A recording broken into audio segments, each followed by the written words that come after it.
తాతానగర్కి సంబంధించి ఇక్కడ శ్మశాన వాటిక ఉంది.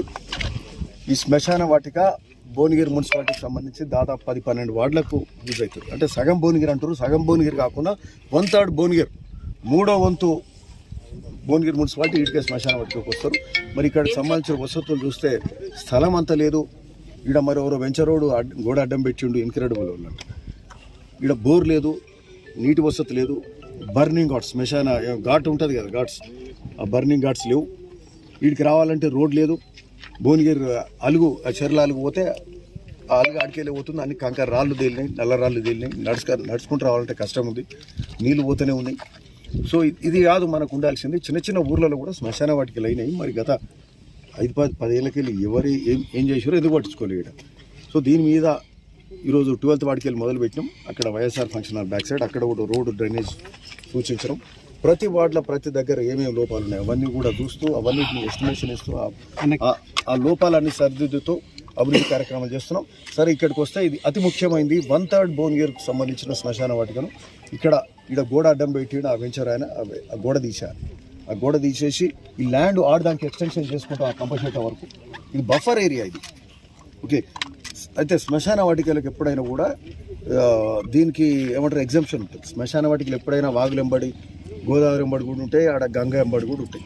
ఇక్కడ భువనగిరి చెర్లో కూడా అట్లనే ఉన్నాయి. ఇక్కడ ఇది అంటే మంచిది కూడా ఇట్లనే ఉంటాయి వెంకటకెళ్ళి కూడా. సో ఇది సాంప్రదాయం ఇది.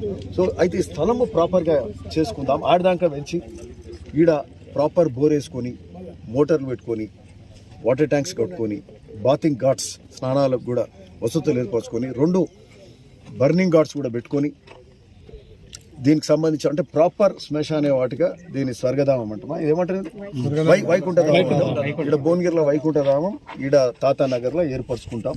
ఓకే, దీనికి సంబంధించిన రోడ్డు కూడా లేదు. ఇప్పుడు మీరంతా కూడా వచ్చి ఉంటారు, మోటార్ సైకిల్ రావాలంటే కూడా ఇబ్బంది ఉంది. 4-5 వీడికి కార్లు కూడా వచ్చినట్టు ఉండాలి. ప్రాపర్ సిమెంట్ రోడ్డు ఈడికెళ్ళి 500 మీటర్లు ఉంటుండొచ్చు. అదే చేయాలి. మధ్యాహ్నం అలుగు పోతుంది, ఒక కల్వటి, ఇవన్నీ కూడా చేసుకొని ఇక్కడ లైటింగ్ అరేంజ్మెంట్ కూడా చేయాలి. పొద్దుతుంది కూడా ఒకసారి కమిషనర్ గారు ఇక్కడ లైటింగ్ అరేంజ్మెంట్ కూడా ఉండాలి. వీలైతే ఐ మాస్ట్ ఏదైనా పెట్టేసి. ఓకే, సో ఇది ప్రాపర్గా ఈ శ్మశాన వాటికని ఇది ముఖ్యమైనది. ఓకే, సో ఈ విధంగా ఇది మోస్ట్ ఇంపార్టెంట్. ఈ శ్మశాన వాటిక మీద దృష్టి పెడుతున్నాం. ఎంటైర్ భువనగిరిలో కూడా అన్ని వార్డ్స్ కూడా చూస్తూ రోడ్స్, డ్రైన్స్, ఏమేమి వసతులు అవసరం ఉన్నాయి అన్ని వార్డు, ప్రతి రోడ్డు కూడా తిరుగుతాం, వస్తాం. బట్ బాధ్యత కూడా ఆ వార్డులో ఉన్న వాళ్ళు కూడా వచ్చి చెప్పాలి, మాకు ఇది కావాలి, గది కావాలని అడిగితేనే తెలుస్తుంది. దీనికి సంబంధించి మొదటి మున్సిపాలిటీ భువనగిరి, దీనికి ఎట్లా నిధులు తీసుకొస్తామో ఆ విధంగా సీఎం గారిని 4 సార్లు కలిసినప్పుడు 4-5 నెలలకి వెళ్ళి అడుగుతూనే ఉన్నాం. సో నిధులు తీసుకొస్తాం, భువనగిరి డెవలప్ చేస్తాం. HMDA funds or Bhuvanagiri special funds ఇస్తారా, ఎస్డిఎఫ్ కింద ఇస్తారా, ఎట్లా ఇస్తారు. ఓకే, ఇదే కాకుండా ఇప్పుడు ఈ మధ్యన మీరు ఇంటూ హైడ్రా అనేది ఈ మధ్యలో మాట్లాడుతున్నారు. హైడ్రా అనేది సరే బాబు, ఒక్కరికి 2-10 మందికి నష్టాలు జరుగుతుండొచ్చు, కానీ ఇదేంటంటే భావి తరాలకు అవసరం, ఈ రోజున్న తరానికి కూడా అవసరం. ఫ్లడ్స్ వస్తే వేలాది మంది ఇండ్లు కొట్టుకపోతున్నాయి, ఇండ్లు మునుగుతున్నాయి. ఆ వరదలు వస్తే మన ఖమ్మం చూసినాం, విజయవాడ చూసినాం, అది పరిస్థితి ఉంది.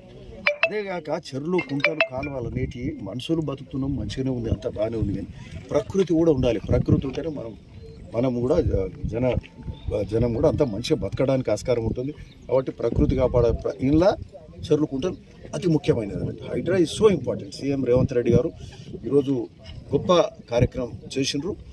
అయితే ఇనిషియల్గా కొన్ని తొలగిస్తున్నప్పుడు ఆ కాలువలల్లా, కుంటలల్లా ఇల్లు తీసేస్తున్నప్పుడు వాళ్ళకి బాధ అవుతుంది. కానీ మరి ఏం చేస్తాము, మనకు పెద్ద టాస్క్ ఉంది. పెద్ద టాస్క్ ఇది. అంటే ఒక జనరేషన్కి, వచ్చే తరాలకు కూడా అవసరం ఇది. ఆ 1-2-10 మంది బాధపడుతున్నారంటే వాళ్ళకి ఆల్టర్నేట్ అరేంజ్మెంట్స్ గవర్నమెంట్ చేస్తుంది. సో దీనికి అందరూ కూడా కోఆపరేట్ చేయాలి. ప్రభుత్వం కూడా, అధికారులు కూడా కొంచెం జాగ్రత్తతో చేయాలి. వాళ్ళ మనసులు నొప్పించకుండా, బాధ పెట్టకుండా అది కూడా చేయాల్సిన అవసరం ఉంది. ఇక్కడ కూడా ఇన్క్రెడిబుల్ వాళ్ళు 100-150 ఎకరాలు రీఛార్జ్ చేసాడు, సరిపోదు భూ అన్నట్టు వచ్చి చెర్ల దాకా వచ్చింది. కట్ట కూడా వచ్చింది, ఆ కట్ట కూడా తీసేయాల్సి వస్తుంది. దీని మీద తగిన యాక్షన్ కూడా తీసుకుంటారు. ఈ ప్లాట్లో ఎవరైనా ఉన్న జనరల్గా ఇక్కడ 30 మీటర్స్ ఉంటుంది బఫర్, అంటే 100 ఫీట్ ఉంటుంది. 100 ఫీట్ తర్వాతనే ప్లాటింగ్ కావాలి. కానీ వీళ్ళు నీళ్ళు దాకా చేసుకుంటారు. ఈ చెరువు నీడితే వీళ్ళు ఆ రోడ్డు మునుగుతుందని చెప్తారు. అంటే దాని అర్థం ఏంది, చెరువు మునుగుతుందంటే FTL, అంటే FTLలో రోడ్లు వేసారు, FTLలో ప్లాట్లు చేశారు. ఇది ఎట్లయితుంది? ఇది సో ఇది రాంగ్. ఇది ఇవన్నీ కూడా కరెక్షన్ చేయాల్సిన అవసరం ఉంది. దీని మీద కమిషనర్ గారు ఉన్నారు, మున్సిపల్ చైర్మన్, నేను రెవెన్యూ అధికారుల మీద కూడా దృష్టి పెట్టి, ఎనీవే మేము వచ్చిన టాస్క్ ఇప్పుడు ఇది ఇంపార్టెంట్. ఈ చెరువు కూడా ఈ సమస్యలు ఇవి ఉన్నాయి, కానీ ఇది సెటరేట్ చేస్తూ ఈ శ్మశాన వాటికను మంచిగా తీర్చిదిద్దుకుందామని ఈ సందర్భంగా బోనీరు పట్టణంలో కూడా